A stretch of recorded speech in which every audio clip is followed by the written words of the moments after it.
일반적으로 이 기독교계 종교인들이 있는 이 기독교계에서는요, 보통 거룩한 가족 또는 성가족이라고 하는 표현을 쓰는데, 그것은 마치 그 예수님과 마리아와 그다음에 이 요셉, 아버지 요셉 이렇게 해서 세 식구의 그 그림들을 이렇게 그려놓고 이것을 홀리 패밀리, 뭐 세이크릿 패밀리에서 성가족이라는 이름을 종종 붙이기도 합니다. 여러분들 아마 그 1992년에 바르셀로나 올림픽을 기점으로 해서 우리나라에도 이 그 유명한 안토니 가우디의 정말 멋진 아주 독특한 성당 건물 사그라다 파밀리아, 그렇죠? 영어로 하면 홀리 패밀리고 우리말로 하면 성가족입니다. 거룩한 가족. 그래서 성가족 성당이라고 이렇게 신문이라든가 이런 매스컴에서 보도를 하는 것을 들으셨을 겁니다. 그런데 세상 사람들이 생각하는 성가족이 우리가 생각하는 성경에서 말씀하신 성가족과는 다릅니다. 오늘 주님께서 보니까 뭐라고 말씀하셨는지 한번 다시 본문을 통해서 보니까, 사람들이 와서 선생님의 어머니와 선생님의 형제들이 선생님과 말하기를 바라며, 거룩한 성가족 이분들이 와서 가족들이 면회 신청을 합니다. 그랬더니 예수님께서는 갑자기 엉뚱한 소리를 하셨어요. 누가 내 어머니냐, 누가 내 형제들이냐 하면서 이제부터는 육신적인 인간 관계에 있어서의 가정이 아니라 새로운 가족이 탄생한다는 사실을 암시하고 계십니다. 그것이 바로 뭐냐 그랬더니, 제자들을 가리키며 너희들 아니냐, 너희들 내 어머니와 내 형제들을 보라. 누구든지 하늘에 계신 내 아버지의 뜻을 행하는 자 곧 그가 내 형제요 자매요 어머니이니라 하시니라. 예수 그리스도께서 십자가에서 하나님께 순종해서 자신을 내어주시고 구속을 완성하셔서 부활하시고 예수 그리스도를 믿고 주님으로 영접한 사람들에게는 자신의 생명을 주셔서 이제 우리가 다 거듭나고 다시 태어나서 하나님의 자녀가 되었죠. 그래서 그 사람들이 다 예수님의 어머니요 형제요 자매요 가족이 되었다라고 하는 새로운 개념의 영적인 가정, 진정한 의미에서의 거룩한 가정, 하나님의 집안, 믿음의 집안이 생겨났다고 하는 것을 성경에서 말씀하고 있습니다. 우리 그리스도인들은 이 두 가지 상황에서 상당한 어려움을 겪습니다. 이 땅에서 살다가 가정적인 여건이나 환경이 참 좋으신 분도 있고, 정말 가정에서 사랑도 받지 못하고 온갖 어려움, 또 부모님이 일찍 돌아가시거나 하여간 이래서 가정에서의 겪는 고통이 이 땅에서 겪는 고통 중에 가장 큰 것 같아요. 그래서 많은 사람들이 어려운 가정, 깨어진 가정, 하여간 이런 걸로 인해서 정말 힘들게 살다가 예수 그리스도를 믿고 구원받고 정말 회복되고 기쁨을 되찾은 분들도 의외로 많아요. 가정의 불행이 오히려 그에게는 예수 그리스도를 만나는 기회가 제공된 경우도 더러 있습니다.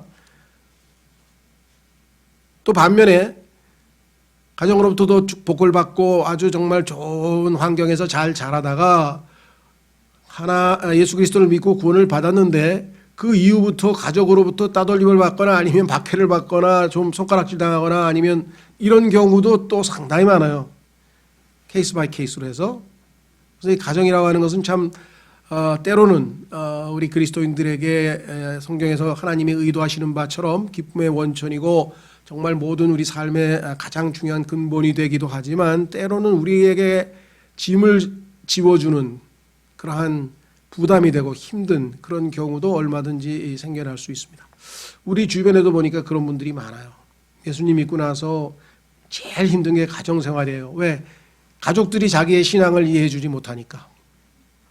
그렇죠?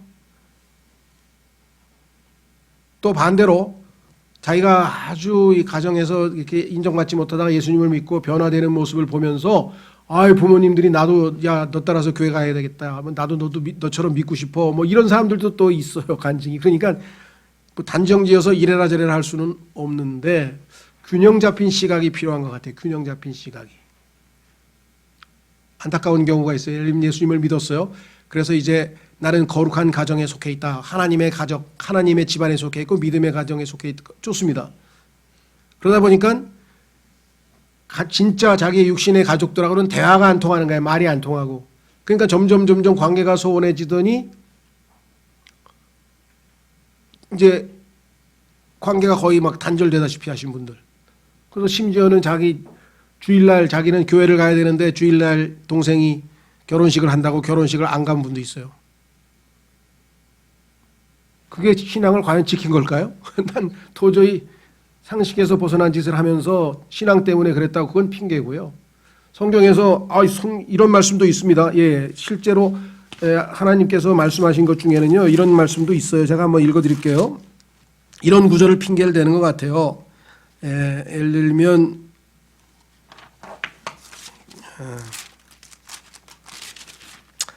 이렇게 얘기했습니다. 어떤 사람이 내게 오면서 자기 아버지나 어머니나 아내나 자녀나 형제나 자녀나 참으로 자기 생명도 미워하지 아니하면 능히 내 제자가 되지 못하고. 그래서 다 미워하고, 여기서 미워한다는 말을 오해해서 그래. 미워한다는 얘기는 증오하라는 얘기 아닙니다. 성경에 따르면 여기서 미워한다고 하는 얘기는 사랑이 우선순위에 관한 얘기예요. 이들을 하나님보다, 그렇죠? 예수님보다 더 사랑하면 그게 우상이 되기 때문에 그 얘기를 하고 있는 건데, 이걸 갖다가 그냥 오해를 해가지고 육신의 가정의 관계는 다 끝난 거다. 나는 이제 나는 하나님의 가정이 돼서 그렇다 이렇게 얘기를 하는데, 성경에서는요 그리스도인이 믿는 자기 가족을 돌아보지 아니하면, 잘 돌보고 하지 아니하면 믿지 않는 사람보다 못하다 하고 강력하게 규탄했고요.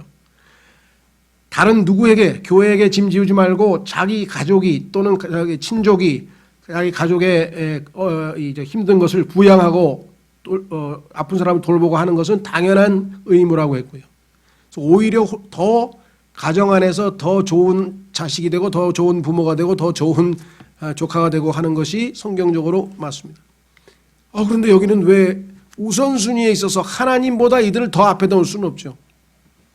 이 세상에, 이 땅에 우리를 창조하시고 우리에게 가족을 주신 분은 하나님이십니다. 그래서 하나님은 우리의 최우선의 경배의 대상이고, 주 내 하나님을 내 마음과 혼과 생각과 힘을 다해 사랑하라. 그 다음이 뭐예요? 내 이웃을 내 자신과 같이 사랑하라. 인간에 대한 사랑은 두 번째입니다. 하나님에 대한 사랑이 없으면 인간에 대한 사랑은 나중에는요 아주 파괴적으로 끝나요. 그게 공산주의입니다. 공산주의는 하나님을 배제한 채 이웃사랑을 실천하기 위해서 어렵고 힘든 사람 도와주기 위해서 인문주의, 인간적인 사상으로는 굉장히 좋은 거예요. 그런데 실제적인 열매가 어땠습니까? 아주 나빴어요. 하나님을 사랑해서 그 하나님으로부터 자기가 이타적인 전혀 사랑받을 자격이 없는 사랑을 받아서 자기도 사랑을 베풀 때만 진정한 사랑이지. 그렇죠? 하나님을 배제한 채 인간적인 사랑을 할 때는 항상 뭐예요? 자기 중심적인 이기적인 사랑으로 더 파괴적인 결과가 나온다는 것이 인류 역사 6,000년에가 우리에게 증명하고 있는 것입니다. 그래서 가족 사랑을 하지 말라는 얘기가 아니라 하나님을 먼저 사랑하고 그 사랑으로 가족을 사랑하라는 의미였는데, 그것을 오해해가지고 그냥 가족과의 관계도 다 끊어버리고, 그리고 와서 이제 어떻게 해요? 가족들이 뭐라 그러겠어요? 광신자라 그러겠죠. 하여간 온갖 비난을 다 받는데 그거는 자기가 저지른 거죠. 물론 그래도 어떤 선교사님은 정말 가족을 사랑했는데 하나님께서 그냥 자신의 그 모든 걸 내려놓고 선교사라고 가라고 해서 그렇게 희생을 하신 분도 있지 않습니까? 물론 당연하죠. 그것이 확실할 때 그런 분들 많이 있습니다. 지금 여러분들 아마 모니터링을 안 하실지도 모르겠지만 지금 많은 사람들에게 도전을 주고 있는 우리나라 그리스도인 중에 한 분이 이용규 선교사라고 계세요. 이용규 선교사라고 하는 분은 미국에 가서 하버드 대학에서 박사학위를 받은 다음에 하나님께서 그를 몽골 선교사로 보내신 거예요. 다 내려놓고 모든 걸. 그래서 내려놓음이라고 하는 유명한 책을 썼고요. 그다음에 몽골에서 다시 하나님께서 또 이렇게 인도하셔서 인도네시아로 가서 지금 사역을 하고 계신 그런 분인데, 그분이 쓴 내려놓음, 다시 내려놓음 이렇게 해서 5권의 시리즈가 있는데, 정말 하나님께서 어떻게 선하게 그 인도하여 주셨는가, 그런 헌신과 열정을 거부하는 건 아닙니다. 그러나 그것이 가족을 등한시하고 멀리하는 그런 핑계가 돼서도 또한 안 된다는 것을 말씀을 드리는 거죠. 그래서 균형 잡힌 신앙생활 하자. 자, 그럼 오늘 교재를 통해서 한번 쭉 같이 읽어가면서 보완 설명을 하겠습니다. 가능하면 성경 구절을 찾으면 좋겠지만 오늘 시간상 성경 구절을 필요한 것만 찾고 여러분들이 꼭 찾아서 읽어보시면 좋겠습니다. 가정의 달이 5월 내일이죠. 내일이면 끝나네요. 제가 사실은 초반에는 교회에 대한 얘기를 좀 이번 금년에는 했었죠. 오늘은 가정의 구성원인 가족에 대해 생각해 보려고 합니다. 오늘 우리 그리스도인에게는 부모님과 형제자매로 구성된 가정이 있는가 하면 예수님도 이 가정이 있었죠. 구원받아 하나님의 자녀가 됨으로써 구성원이 된 하나님의 집안, 에베소서에 보면 하나님의 집안, household of God이라고 말이 써 있죠. 그래서 우리는 그냥 이것을 거룩한 가정이라 이름을 붙였습니다. 그런데 이 가정은 어떤 가정이냐? 믿음의 집안이라 그래요. 갈라디아서 6장 10절에 보면. 왜냐하면 믿음으로 예수 그리스도를 믿음으로 이루어진 새로운 가정이기 때문에 하나님의 집안, 믿음의 집안 이런 표현을 성경에서 쓰고 있다. 이 온 우주에는 하나님을 대적한 마귀가 아비로 있는 사악한 가정이 있는가 하면 하나님 보시기에는 이 온 우주에 가정이 두 개밖에 없습니다. 이 땅에. 성경에 보니까 너희 아비 마귀라 했죠. 그러니까 영적인 관계라는 뜻입니다. 마귀의 악한 영이 우리의 생각과 사고와 판단을 지배해서 우리를 완전히 속박하여서 노예로 지배하고 부려먹는 그러한 자이기 때문에 마귀를 아비로 둔 사람들이라고 했죠. 그래서 요한복음 8장 44절에 너희 아비라는 말을 예수님께서 쓰셨습니다.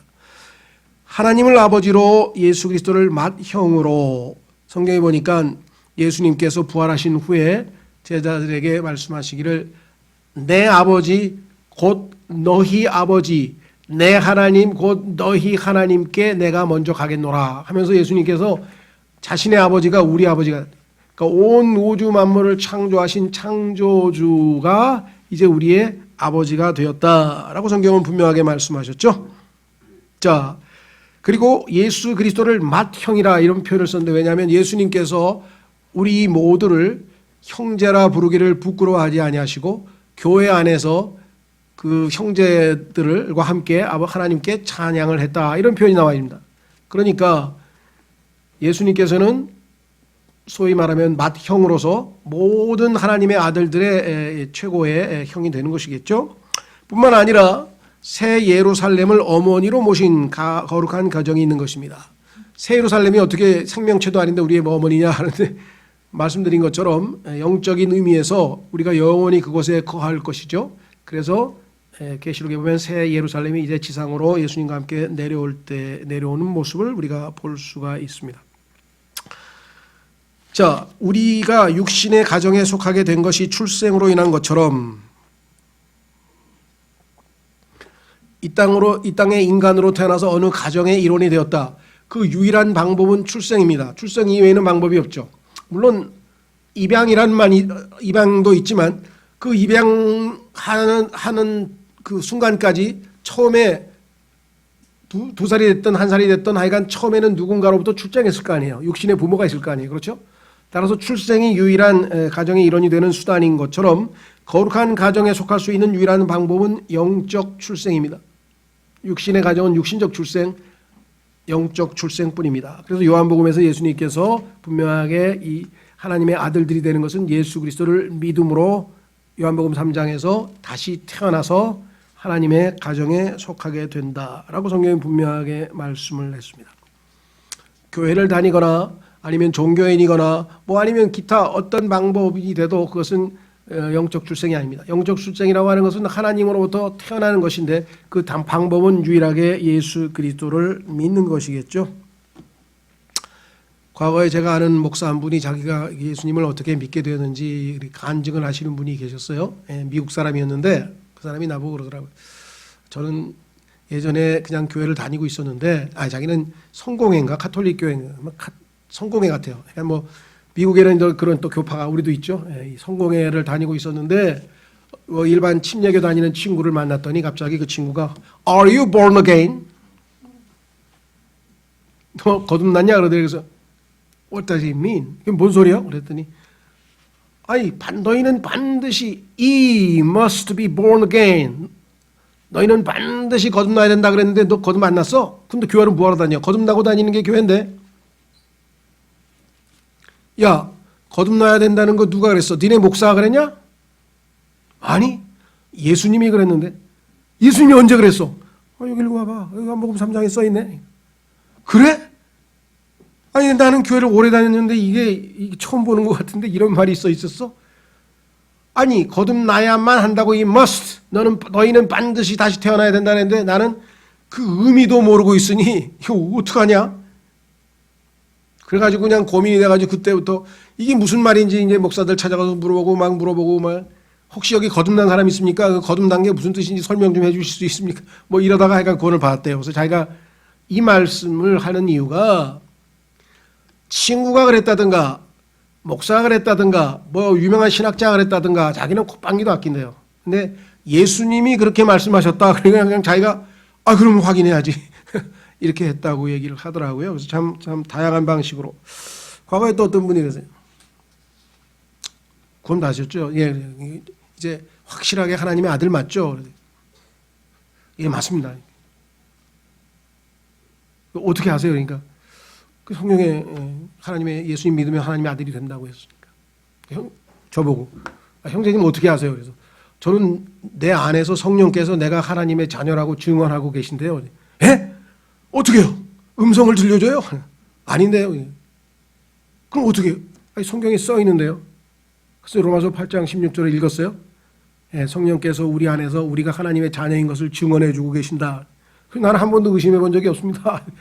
그들이 그 구절을 딱 읽더니 이거 내가 암송하고 이거를 붙들어야 되는 거구나. 이거를 말씀이 확실하게 우리 마음에 거하면 우리가 흔들리지 않습니다.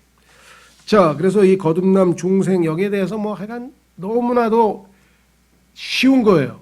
우리가 어머니 뱃속에서 출생했듯이 예수 그리스도를 나의 주님으로 receive라고 성경에 요한복음 1장 12절에 얘기했죠. receive 주님을 나의 구원자여 주님으로 받아들이겠습니다. 인정하고 받아들입니다. 그럼 자기가 죄인인 것을 인정하고 회개하고 받아들이는 순간에 하나님께서 우리를 하나님의 아들들이 되는 권능을 주셔서 성령께서 우리 안에 들어오셔서 우리의 죽어있던 영을 다시 태어나게 아담으로부터 물려받은 죽어있던 영을 다시 태어나게 해서 우리가 하나님의 아들이 됐죠. 그래서 그것은 하나님에게서 태어난 것이다. 육신의 부모님에게서 태어난 것은 우리를 육신의 가족의 일원으로, 하나님에게서 태어난 자는 우리를 하나님의 집안의 일원으로 들어가게 해주는 것이다 라고 성경은 분명하게 말씀을 했습니다. 다시 교재로 가겠습니다. 아담의 후손으로 태어난 모든 사람은 아담의 죄로 인해 자동으로 마귀의 자녀가 되었습니다. 좀 더 엄밀하게 얘기하자면 태어나서 마귀의 그 죄성을 지니고 태어나서 어느 한순간에 우리가 죄를 지었죠. 그 순간에 영적으로 죽었습니다. 그래서 사도 바울이 뭐라고 했냐면 가능성, 언제든 죄를 지을 그런 가능성이 우리에게 주어져 있고 어느 한순간에 죄를 지어서 우리가 이제 죄인이 된 겁니다. 그래서 성경에 보니까 사도 바울이 자기가 죄를 짓는 순간에 I died, 나는 죽었다. 나는 죄 아래 팔렸다. 이렇게 하면서 간증하는 모습이 로마서 7장에 기록되어 있습니다. 자, 그러나 죽음의 권능으로 우리를 억압하던 마귀를 십자가의 죽음으로 멸하시고 우리를 건져주신 주님의 은혜로 우리는 예수 그리스도의 형제로 하나님의 아들로 신분이 바뀌었고 이에 우리는 하나님을 영적 아버지로 모시게 됩니다. 자, 두 구절을 찾겠습니다. 이거 중요합니다. 이제 우리의 신분이 하나님의 아버지, 영으로는 하나님께서 우리 아버지가 된다. 육신의 아버지 말고 아버지가 또 생겼는데요. 갈라디아서 4장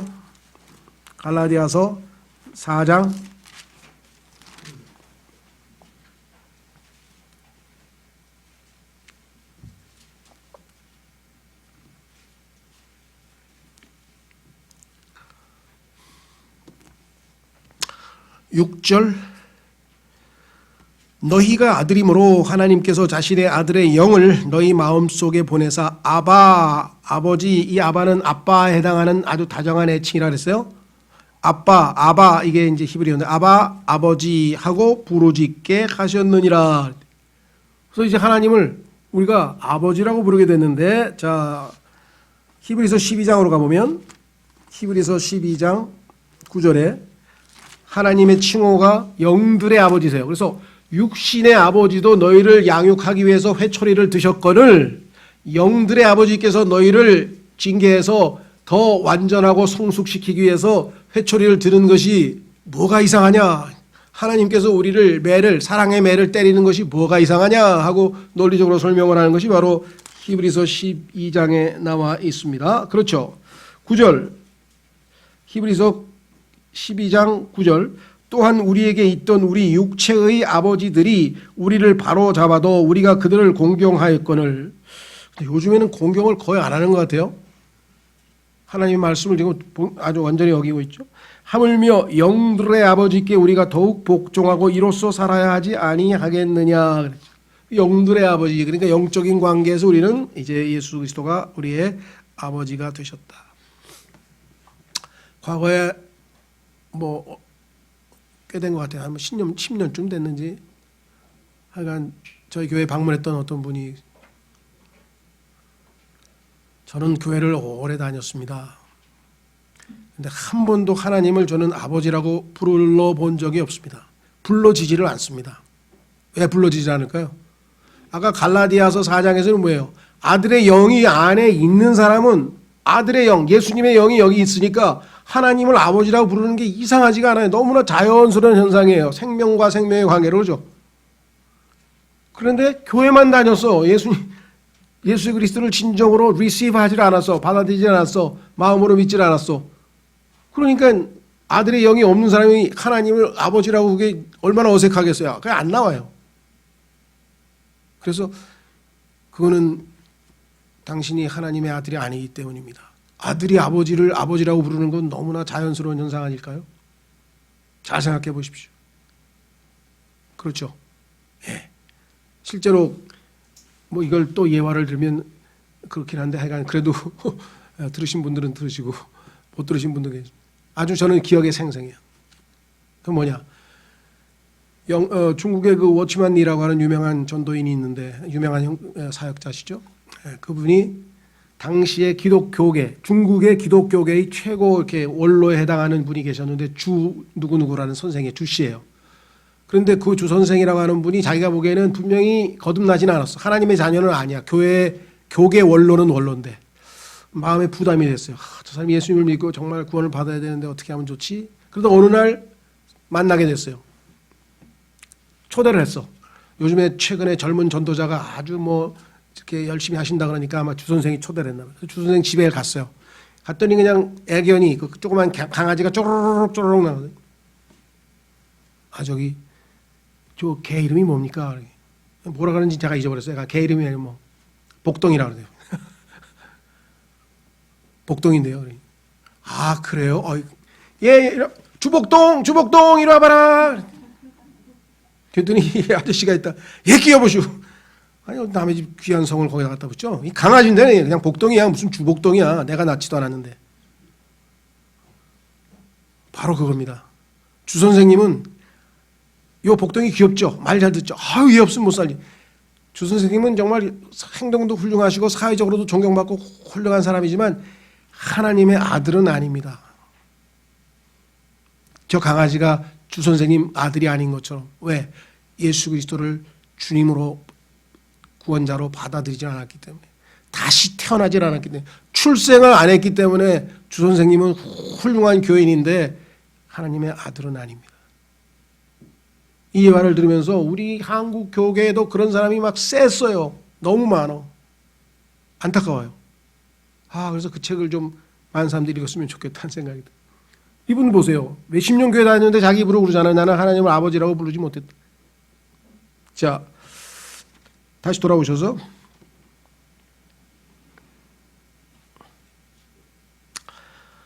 사실 인류의 역사는 창조주 하나님께서 아들을 위해 신부를 선물로 주기 위해 시작하신 것입니다.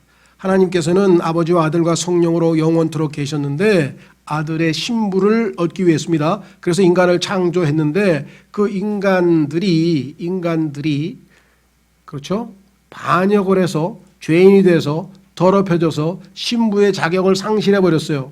그래서 이들을 다시 신부의 자격을 갖출 수 있도록 해주기 위해서 예수님께서는 십자가에서 구속을 우리를 위해서 죽으시고 그 보배로운 피로 우리를 씻기셔서 예수 그리스도를 믿고 받아들인 모든 사람을 하나의 거룩한 신부로서 아들에게 주시기로 정하신 것이죠.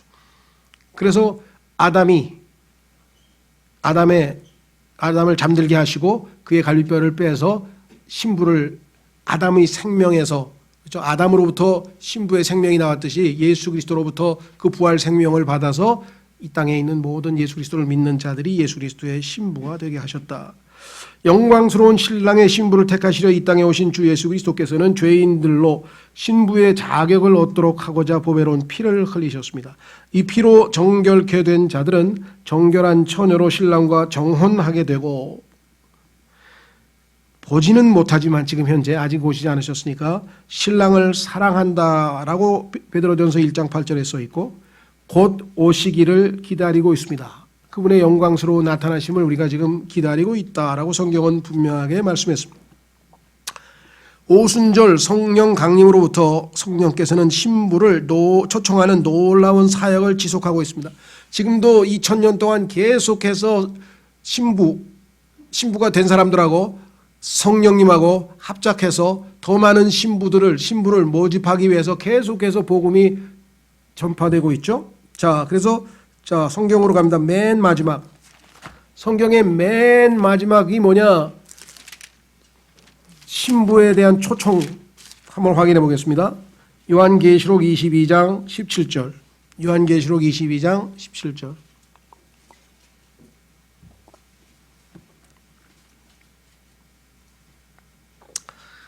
마지막 초청입니다. 성경에서 마지막으로 성경의 결론 부분에서 초청하고 있습니다. 성령과 신부가 말씀하시기를 오라 하시는도다. 듣는 자도 오라 할 것이요. 이 오라라고 하는 말이 성경에 처음 등장하는 것이 바로 하나님께서 노아에게 초청하시는 거예요. 오라. 그 노아의 방주가 예수 그리스도를 예표하는 구원의 방주죠. 오라. 오라 하시는도다. 듣는 자도 오라 할 것이요. 목마른 자도 올 것이요. 누구든지 원하는 자는 값없이 생명수를 취하라. 자, 듣는 자, 듣고 믿어야 되겠다. 이 말씀을 듣고 이해하고 예수님을 믿어야 되겠다. 구원받아야 되겠다. 오라. 목마른 자, 갈망을 느끼는 사람, 하나님의 사랑을 갈망하고 진리를 갈망하는 사람 오라. 누구든지 원하는 자는 값없이 생명수를 취하라. 이거는 값을 치를 수가 없어요. 그냥 거저 받는 거예요. 선물로. 값이 너무나 크기 때문에. priceless. 너무나 비싸서 값을 매길 수 없다 이 말이에요. 거저 주시는 선물입니다. 믿음으로 받을 수 있는 선물이죠. 마지막. 자, 그래서 다시 돌아옵니다. 지금도 성령께서 신부 모집을 계속하고 있는 중이죠. 그러나 성경에 보면 now, 지금이 구원의 날이요. 지금이 하나님께서 받아주시는 때라. now, 이제 곧 시간이 끝납니다. 항상 있는 게 아닙니다. 그래서 성경에서는 지금이라 그랬습니다. 하나님께서 자신에게 말씀으로 다가와서 마음을 놓고 하는 그 순간에 예수 그리스도를 받아들이는 거죠.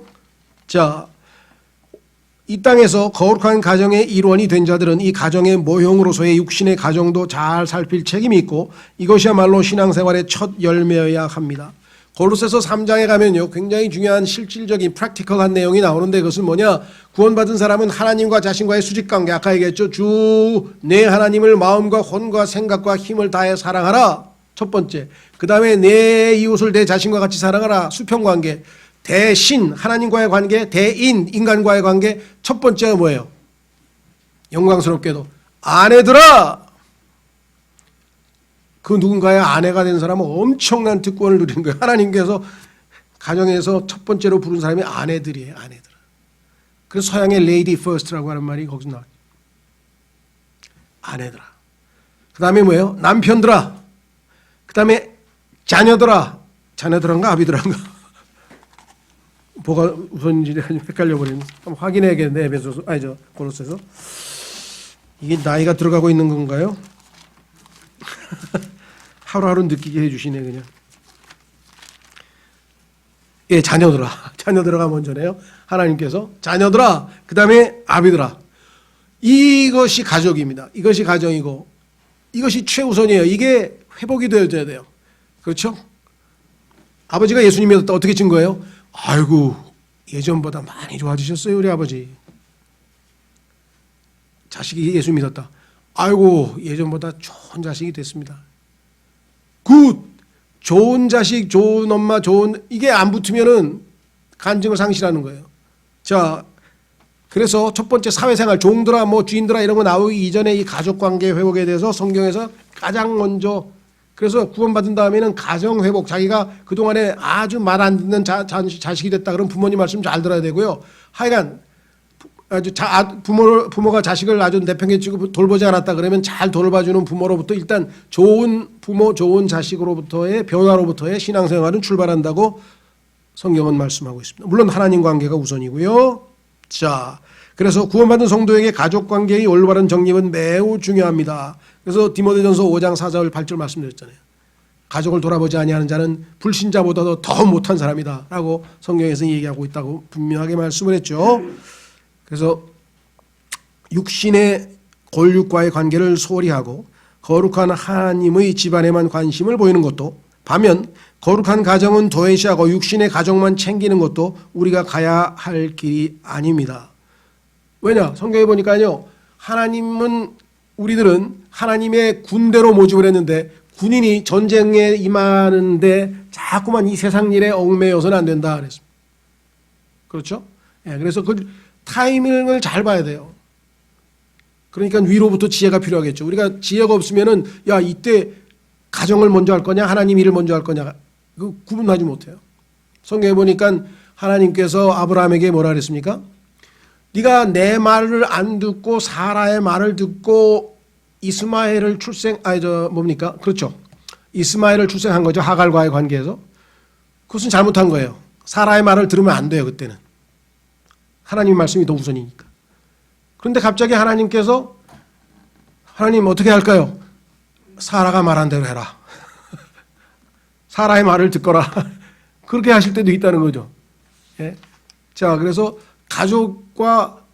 거룩한 가족과 육신의 가정에 있어서의 나의 그 지혜롭고 균형적인 신앙생활을 못하면 굉장히 난감한 상황에 빠질 때가 있고, 그런 체험들이 우리에게 있고 또 그런 분들이 주변에 많이 있습니다. 그래서 정말 중요하죠. 자, 그래서 뭐라고 제가 써야 했느냐? 우선순위와 균형을, 너희는 먼저 하나님의 왕국과 그의 의를 구하라.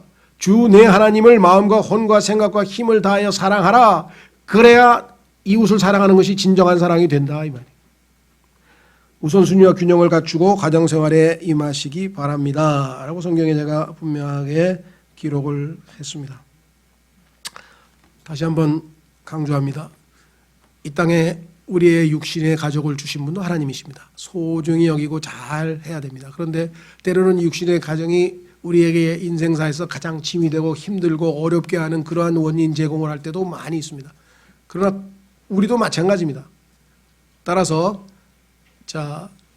자기가 아내, 남편, 자녀, 그 다음에 아비 중에 하나가 아닌 사람은 이 세상에 없죠.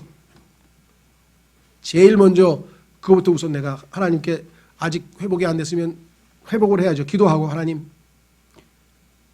내가 아내로서 또 남편으로서 자녀들로서 그 다음에 아비들로서, 그리고 나서 자기가 종과 주인, 뭐 직장으로 치면 상사와 그 다음에 자기 부하로서의 역할 등등 사회생활, 그 다음에 맨 마지막에 without, 아직 예수 그리스도를 믿지 않는 세상 사람들에 대해서는 어떻게 우리가 그들을 잘 대해줘야 되느냐, 이 내용이 골로새서 3장의 실질적인 교훈으로 우리에게 나와 있다라고 하는 것입니다. 정말 뭐 자녀 양육서부터 시작해서 모든 자세한 디테일한 것은요, 이 결혼과 가정이라고 하는 책의 17장에 걸쳐서 아주 성경적으로, 이보다 더 정확하게 성경적으로 잘 설명한 책은 제가 못 본 것 같아요. 우리 교회에 이런 게 있었나 싶은 사람도 계실지 모르겠지만 이거 일찌감치 2012년도인가에 나온, 꼭 읽어보시고 주변에 있는 분들에게도 권하셨으면 좋겠습니다. 이 시간에 주님, 우리에게 육신의 가족을 주신 아버지께 감사합니다. 그러나 우리에게는 또 하나님을 아버지로 모신 영적인 가정을 주신 것도 감사합니다.